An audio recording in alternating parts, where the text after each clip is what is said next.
right, so I'm from a really small town in central PA, and I also went to college in the same town because my mom worked there and free tuition, so why not? So nothing really happened to me much at all up until I was 18. Freshman year of college, Bucknell University, this was 1989. The first month on campus, MTV put all these signs around school, put all these signs around school saying, tryouts for this game show that we're going to have, remote control. Anybody remember that? Right. So show up at this auditorium, you take a written test, huge auditorium full of people, and they used the cutoff mark at 18 out of 20 questions, and it was like stuff like, name all 4 Teenage Mutant Ninja Turtles. So I aced this thing.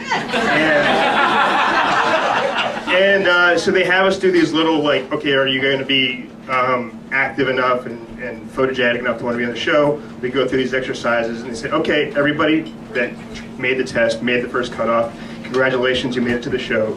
You're coming to New York on this day, we'll call you. And it was like, fantastic, this is the best thing. Woke my friends up from sleep, and I'm like, this is the coolest thing ever. And so the day comes, and it's a huge snowstorm, and all my friends that were going to come with me to New York, all of a sudden my mom won't let me go, we can't drive. It's about 2 hours drive from there, and so I had to get my mother to drive me to the MTV studios in New York for this game show. It was cool, she was game for it, why not? So I go into the show, and you have to remember, at this time, the show was pretty popular. I mean, the Red Hot Chili Peppers had actually been on a couple weeks prior, so I don't know if that shows how small they were at the time or how big the show was, or a combination of the two. Anyway, we get to the studio, and we get in there. At the time, Adam Sandler, who was not really known yet, was still on the show. Colin Quinn was on the show. So I was like, this is my big chance.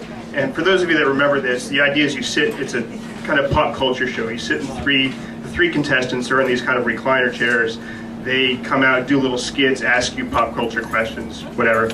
And so we go out for our taping. They tape 4 shows a day. We were the last one. We just sat in this room all day long, prepping for it. It's like, I know this stuff is really, I'm going to do really well. And I get questions like, when it comes down, we do the show, it's taping live in a small studio, about 150 people.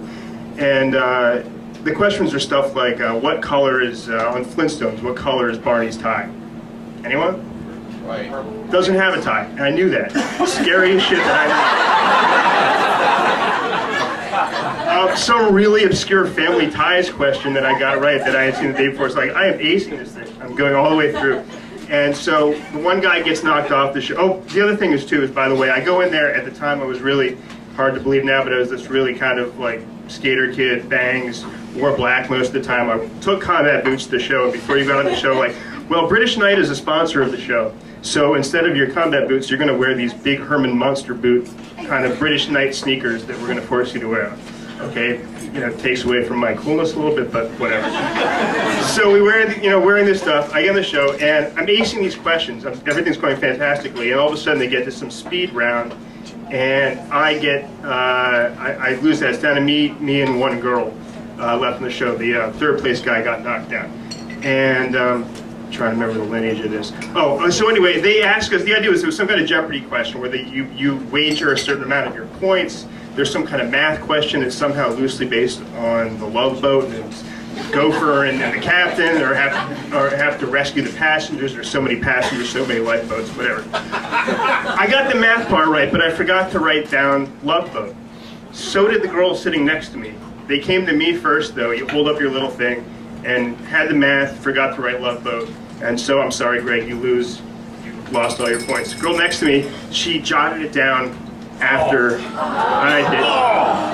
They weren't about to refilm this for that. So she wins, I get knocked off. In the interim, the bimbo waitress, the hostess comes up to me and she says, she's like, oh, I had answered a question that gave a band called Enough Is Enough, really lame type Poison kind of band from the mid-'80s.